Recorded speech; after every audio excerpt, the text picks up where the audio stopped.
Dito sa SSS, mas maganda na i-check ninyo yung online account ninyo kung pwede ba kayong mag-loan online. Possible kasi magkaroon kayo ng error message na katulad nito.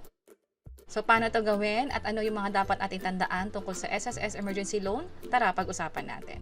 By the way, kung first time mo sa channel na to and gusto mo pa ng mga online tutorial videos katulad nito, please click the subscribe button. Dito sa website ng SSS, that's sss.gov.ph, pwede na kayong mag-login. Also, meron ditong Emergency Loan Program kung saan idedetalye dito kung ano ba yung mga eligibility requirements. Katulad ng dapat meron ng at least 36 monthly contribution at in the last 12 months, merong at least 6-month contribution, which is part na ng 36 monthly contribution. Meron pang iba dito na dapat yung last 6 na hulog mo ay pare-pareho ng membership category.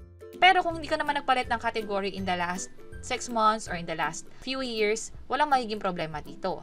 Also, meron ditong clause na dapat nakatira sa Pilipinas, wala pang final benefit, hindi lalagpas ng 65 years old, walang past due loan, at dapat updated yung mga information sa SSS. Nung check ko to, pasok naman ako sa lahat ng yon katulad ng sa contribution ko. Halimbawa, kapag nag-login ako dito, click ko tong create or account login. Sa phone nyo, pwede nyo rin itong gawin. Mag-login lang kayo. And then, i-enter dito yung user ID and password. And then, ituloy lang yung pag-login gamit yung OTP na pwedeng padala via phone or time-based. So, kahit alin naman sa dalawa, pwede. At once makapasok na kayo sa SSS online account ninyo, meron ditong view contributions. Meron akong 6 na hulog in the last 12 months. So, pasok naman dapat ako. And then, kung i-check ko yung number of contributions, lagpas sa 36 months ito. Yun nga lang, nung nag-apply na tayo ng loans, calamity, emergency, nagkaroon ng error na home address was updated only after the calamity event date.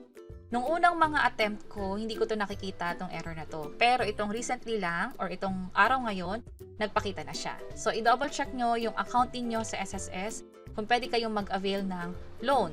Kung sakaling kailangan nyo yung emergency loan mula sa SSS, pwede mag-inquire sa SSS branch mismo kung ano yung dapat gawin.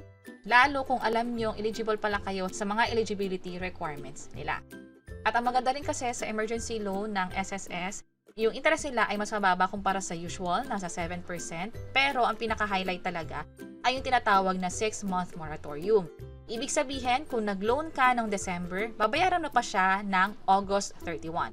So, ibig sabihin ng 6-month moratorium, pahinga o palugit.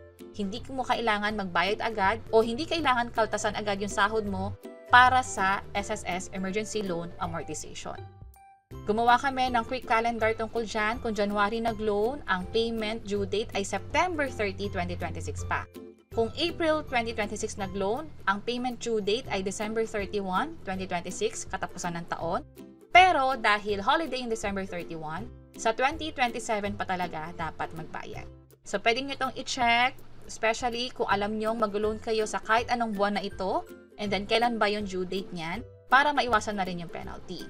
And i-highlight ko din na tatagal yung pag-loan sa SSS mula umpisa ngayong taon hanggang November 2026. Bakit? Dahil itong SSS Emergency Loan ay tatagal 1 year from the day na na-announce nga yung National State of Calamity, which is dineclare noong November 2025. At dahil nga tatagal ito ng 12 months or 1 year, pwede tayong mag-avail ng loan hanggang mga unang araw ng November 2026. Lastly, kung walang maging error sa pag-apply nyo ng SSS Emergency Loan, halimbawa, pwede na siyang i-renew, o di naman kaya naasikaso nyo yung account niyo sa SSS, updated yung mga information, pwede na kayong mag-loan at possible na ganito yung pinakamaging itsura niya. Kung saan hihingan kayo ng bank account o disbursement bank na naka-enroll sa SSS, and then meron ditong loanable amount. Pwede nyo itong babaan, and then click lang yung next. Merong disclosure statement dito. I-double check ninyo, pwede nyong i-download at i-print para makita ninyo kung magkano ba yung pinakamakukuha ninyo at kung kailan yung start ng payment. Sa pinakababa, i-check lang yung I have read and understand, click lang yung next.